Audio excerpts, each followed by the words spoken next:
Magandang araw po. Ako po si Sergeant Charo Santos Concio, Philippine Air Force Reserve. Isang laang kawal ng Philippine Air Force.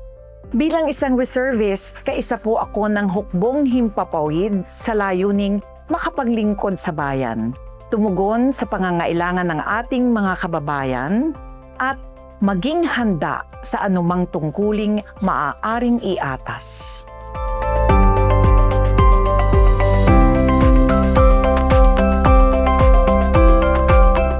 Ang paglilingkod bilang laang kawal ay bunga ng malasakit, pagmamahal sa bayan, at pagnanais na maging bahagi ng mas malaking adhikain.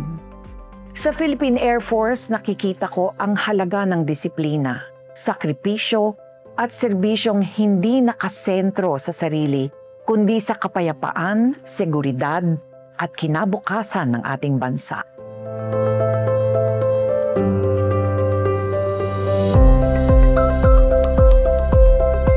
Sa bawat misyon ng Philippine Air Force, mahalaga ang bawat tungkulin.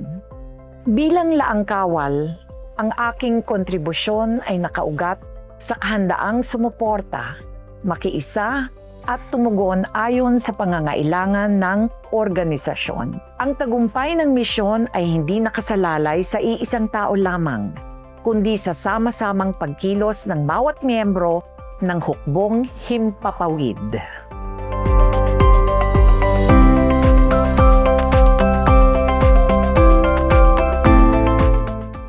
Ang kahandaan ay nagsisimula sa disiplina, patuloy na pagkatuto, regular na pagsasanay, at matibay na pakikipag-ugnayan sa kapwa kasundaluhan. Bilang laang kawal, mahalagang panatilihin ang pisikal, mental, at moral na kahandaan upang makatugon ng maayos kapag kinakailangan ng serbisyo at ng bayan.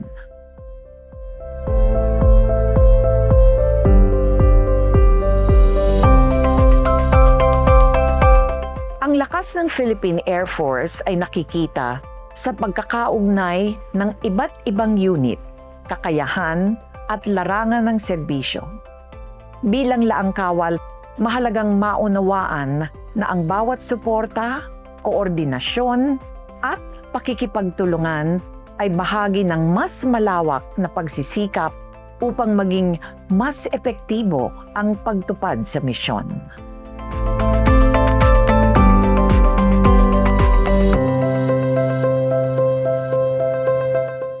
Ang integridad, katapatan, disiplina, malasakit at pagmamahal sa bayan ang mga pagpapahalagang gumagabay sa akin bilang laang kawal.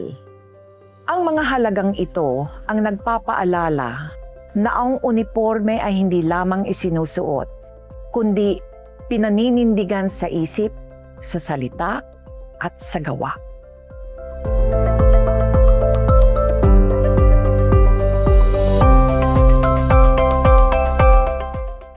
Para sa akin, ang pagseserbisyo ay isang paninindigan.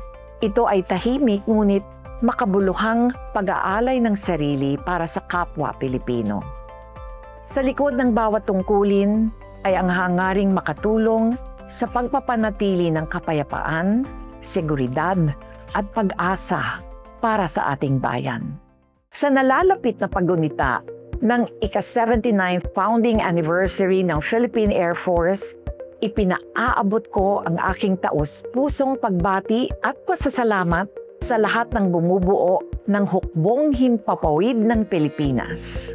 Sa ating mga aktibong kasundaluhan, mga laang kawal at sibilyang kawani, kayo ay sandigan ng ating seguridad, katuwang ng sambayanan, at patunay na ang serbisyong may dangal, tapang at malasakit ay totoong nabubuhay sa Philippine Air Force. Mabuhay ang sambayanang Pilipino!